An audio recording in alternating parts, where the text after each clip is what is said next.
लोगो, अल्लाह का वादा सच्चा है तो तुमको दुनिया की जिंदगी धोखे में न डाल दे और न बड़ा फरेबी यानी शैतान तुम्हें अल्लाह के नाम से फरेब दे।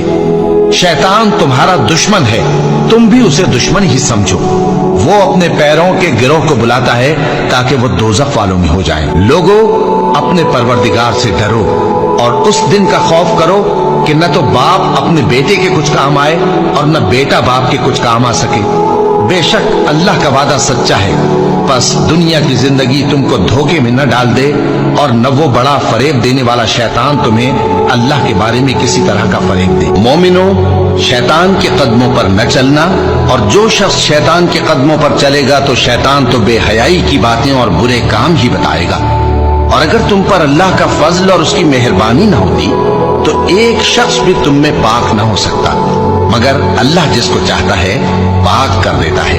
और अल्लाह सुनने वाला है, जानने वाला है। और बाज लोग ऐसे हैं जो अल्लाह की शान में इल्म के बगैर झगड़ते और हर शैतान सरकश की पैरवी करते हैं, जिसके बारे में लिख दिया गया है कि जो उसे दोस्त रखेगा तो वो उसको गुमराह कर देगा और दोज़ख के अजाब का रास्ता दिखाएगा। और फजूल खर्ची से माल न उड़ाओ कि फजूल खर्ची करने वाले तो शैतान के भाई हैं और शैतान अपने परवरदिगार की नेमतों का कुफरान करने वाला यानी नाशुक्र है। और किताब में इब्राहिम का जिक्र करो, बेशक वो निहायत सच्चे थे, पैगंबर थे।